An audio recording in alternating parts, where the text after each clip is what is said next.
Bridge Mohan योग केंद्र में आप सबका मैं एक बार स्वागत करते हुए इस ब्रह्म वेला में, प्रातः वेला में योग के द्वारा जनमानस को स्वस्थ बनाने की यह मुहिम, यह यात्रा लगातार चल रही है और आज अनुलोम विलोम का अभ्यास किया जा रहा है। मैं अनुलोम विलोम कैसे किया जाता है, सावधानियां क्या क्या हैं, इसके करने से लाभ क्या मिलने वाले हैं, ध्यान पूर्वक कैसे किया जाता है, इन सारे चीज़ों पर चर्चा करते हुए आपको आगे की तरफ यात्रा पूर्ण कराऊंगा।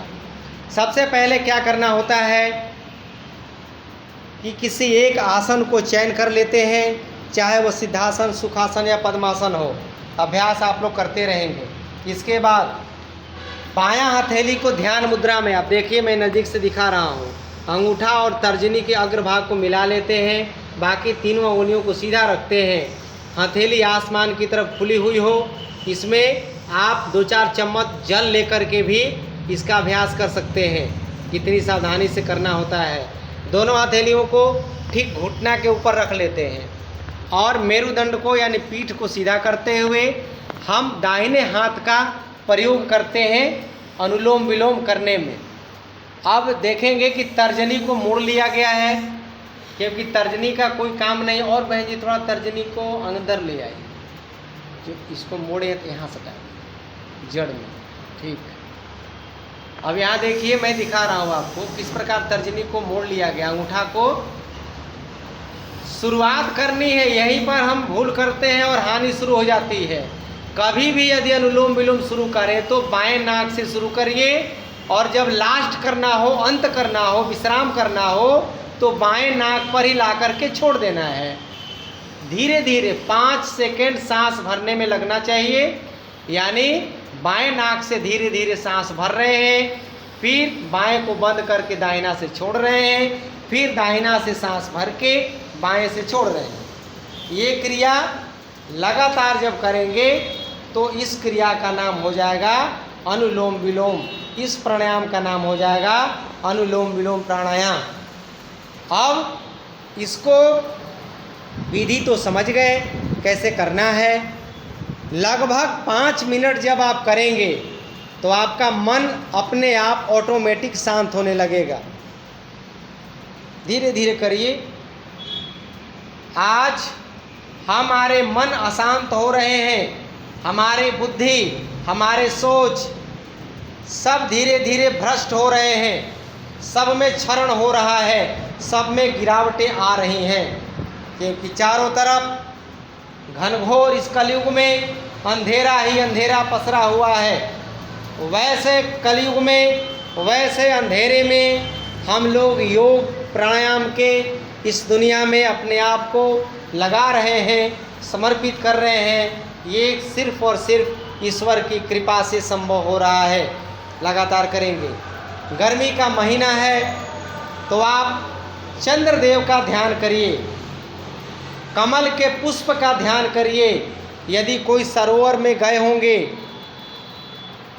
कमल का पुष्प खिला हुआ यदि आपने देखा होगा तो उस जल और उसके पत्ते और उसके पुष्प को देखिए, कली को देखिए, खिले हुए कमल के पुष्प को देखिए और किस प्रकार कमल का जो पत्ता होता है पानी में रहता है तो भींगा हुआ रहता है। पानी से जैसे ही कमल के पत्ते को बाहर निकालिएगा वो सूखा रहता है, कभी भींग नहीं सकता है वो। ठीक उसी प्रकार हमारी जीवन शैली भी होनी चाहिए। यदि हम संसार में हैं तो संसार के साथ युक्त हैं, संसार से अलग हुए तो मुक्त हैं। घर में हैं, पति हो, पत्नी हो, माँ बाप हो, भाई बहन हो, जो रिश्ता नाता है सबके साथ रहिए। तो जैसे कमल का पत्ता रहता है ठीक उसी प्रकार रहिए। किसी के प्रति आसक्त मत होइए, किसी के प्रति मोह माया का बंधन मत फांसिए। लगातार करते रहिए। अब इसके लाभ को मैं बताऊंगा, क्योंकि विधि समझ लिए, ध्यान कैसे करना है वो समझ लीजिए। किसी एक चीज़ पर ध्यान केंद्रित करना है और लगभग क्या पूरे 5 मिनट हो गया मैं रिकॉर्ड कर रहा हूँ। अब यहाँ से यात्रा शुरू होती है 5 मिनट के बाद।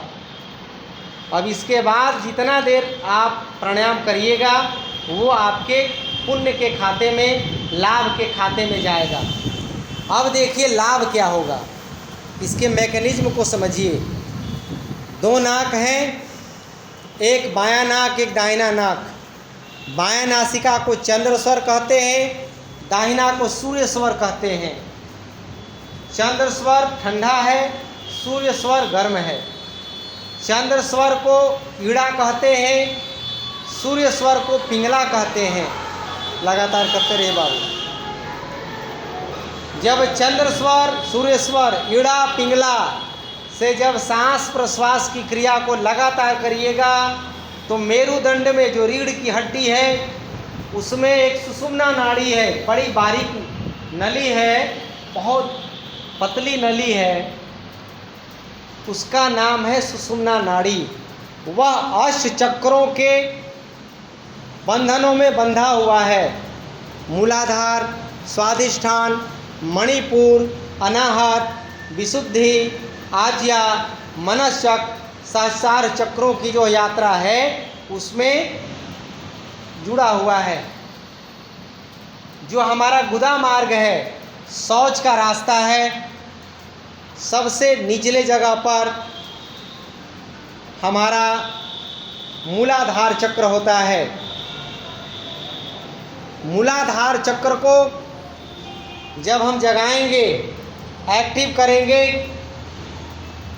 तो उसके ठीक ऊपर जो एक एक चक्र हैं, स्वाधिष्ठान से लेकर के मस्तिष्क में सहस्रार चक्रों तक, वो सारे के सारे चक्र जागने शुरू हो जाएंगे।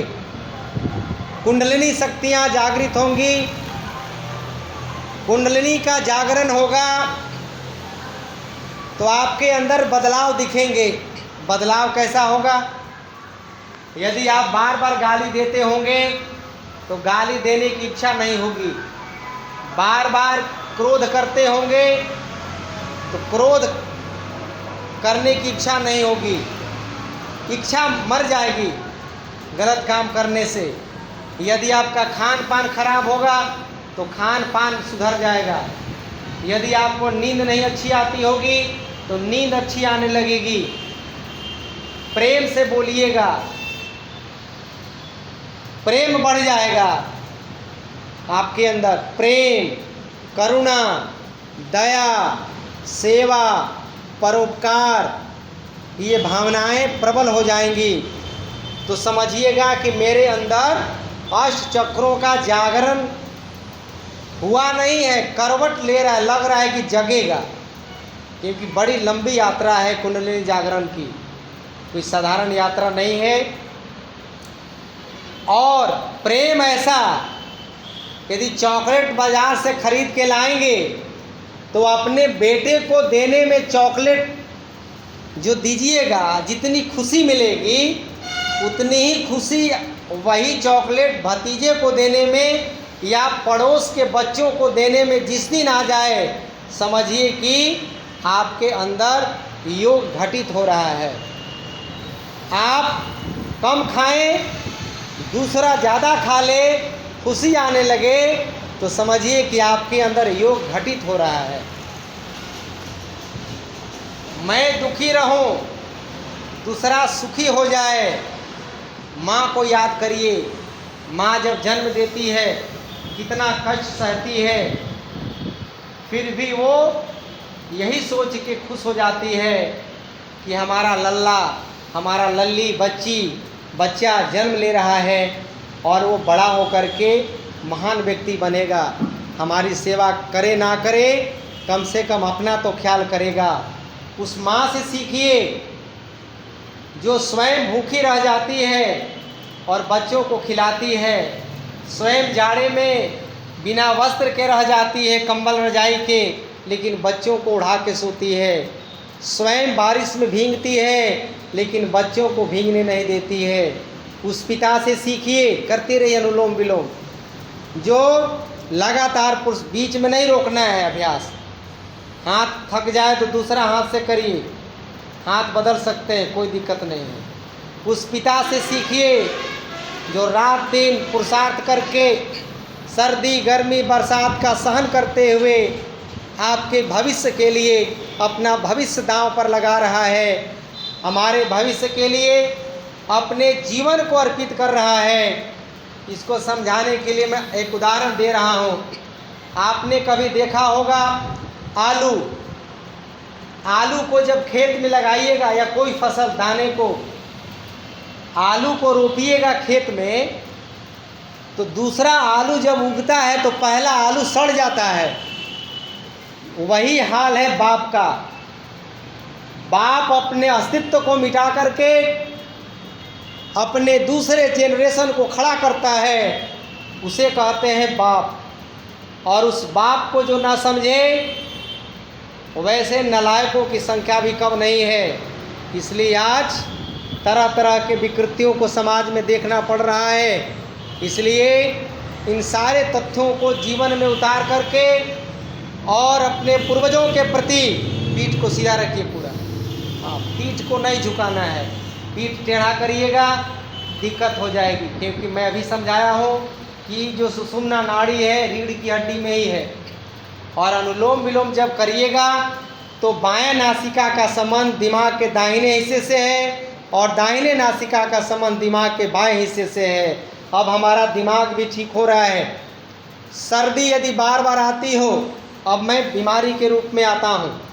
किसी को सर्दी की बीमारी हो रही हो, बार बार छींकें आती हो, नींद नहीं आती हो, तनाव में रहते हो, नस नाड़ियों में कोई प्रॉब्लम हो, शरीर में कहीं झंझनाहट हो, जोड़ों में दर्द हो, यानी कैंसर से लेकर के छोटे छोटे बीमारियों से लेकर के बड़ी बड़ी बीमारियों तक को दूर करने की शक्ति अनुलोम विलोम में है। खूब लंबा सांस भरो बाबू, डीप ब्रीदिंग कहते हैं। खूब गहरी गहरी सांसों को लीजिए और मन में, मैंने बार बार समझाया आपको कि जाप करना है। कृष्ण जाप, राम जी का जाप, शंकर जी का नाम लीजिए, नाम जप करना है। क्योंकि नाम जप नहीं करिएगा। अब मैं आता हूँ प्रार्थना के ऊपर कि अनुलोम विलोम करते समय प्रार्थना क्या चलनी चाहिए। अनुलोम विलोम या कोई प्राणायाम एक साधन है, जैसे गाड़ी रेल है, चढ़ जाते हैं, जाना है दिल्ली, चढ़ गए कलकत्ते वाले गाड़ी पर, तो आप अपने लक्ष्य को नहीं प्राप्त करिएगा। ठीक उसी प्रकार अनुलोम विलोम करते समय मन में पूर्ण शुचिता का भाव रखिए। मैं अष्टांग योग की बार बार चर्चा करता हूँ। यम नियम आसन, प्राणायाम, प्रत्याहार, धारणा, ध्यान और समाधि। मैं 2 चीज़ों का एक बार पुनः नाम लूँगा। यम के 5 भेद हैं: सत्य, अहिंसा, अस्तेय, अपरिग्रह और 5वां है ब्रह्मचर्य।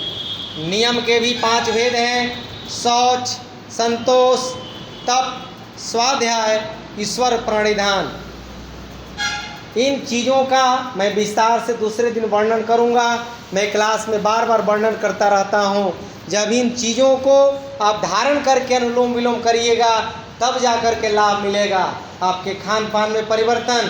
कोई व्यक्ति अनुलोम विलोम करता हो और खैनी भी खाता हो, तो समझिए कि वो व्यक्ति अनुलोम विलोम नहीं करता है, वो धोखा दे रहा है, केवल नाटक कर रहा है। वो अनुलोम विलोम करने से यदि कोई व्यक्ति क्रोध करता हो, जोर जोर से चिल्लाता हो घर में, तो समझिए कि अनुलोम विलोम नहीं कर रहा है, या कर रहा है तो नाटक कर रहा है, वो सही तरीके से नहीं कर रहा है।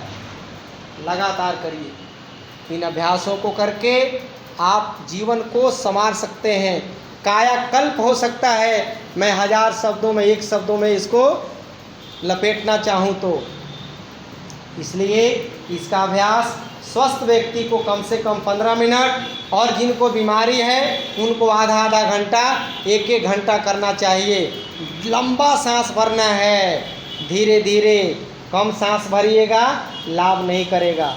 मन में शुभ सोचिए, प्रार्थना करिए। जब सांस लीजिए तब मन में सोचिए कि हे प्रभु, इस वातावरण की दिव्य शक्तियाँ हमारे शरीर के अंदर प्रवेश कर रही हैं। जब सांस को छोड़िए तो ऐसा मन में भाव आए, गर्दन को सीधी करिए कि हे परमात्मा, हमारे भीतर के सारे विकार बाहर जा रहे हैं। वो चाहे घुटना ही दर्द हो, कमर दर्द हो, मोटापा हो, सब बाहर निकल रहा है। यानी शुभ चीज़ अंदर, अशुभ चीज़ बाहर जा रहा है। लंबा सांस भरिए। ऐसा मन में जब प्रार्थना करके करिएगा, अच्छा चीज़ अंदर, बुरे चीज़ बाहर, स्वस्थ करने वाले तत्व अंदर, बीमार करने वाले तत्व बाहर जा रहे हैं, तो धीरे धीरे बीमारियां अपने आप ठीक हो जाएंगी। आज से ही सोचना शुरू कर दीजिए कि हे प्रभु, बीमारियां हमारी ठीक हो रही हैं। जैसे ही आप मन में भाव लाइएगा कि बीमारियां ठीक हो रही हैं, तो बीमारियां ठीक हो जाएंगी। जैसे ही मन में सोचिएगा ठीक होई कि ना होई, कभी नहीं ठीक होगा, चाहे ज़िंदगी भर दिनों भर ही क्यों ना प्राणायाम करिए। विचारों पर निर्भर है, सोच पर लाभ निर्भर है। जैसा सोचेंगे वैसा ही आपके साथ घटित होगा। तो आइए, दोनों हाथों को ऊपर उठाइए, आपस में रगड़िए और अग्निदेव को नमस्कार करिए, क्योंकि शरीर पंच तत्वों से बना है। पृथ्वी, जल, अग्नि, वायु, आकाश। अग्निदेव को नमन करते हुए, सूर्य देव को नमन करते हुए अपने हथेली को मुखमंडल पर लगा करके धीरे धीरे अपने हथेली को देखते हुए आँख को खोलना चाहिए। तो आइए, एक बार ब्रिज मोहन योग चैनल को सब्सक्राइब, लाइक, कमेंट्स और शेयर जरूर करेंगे। धन्यवाद।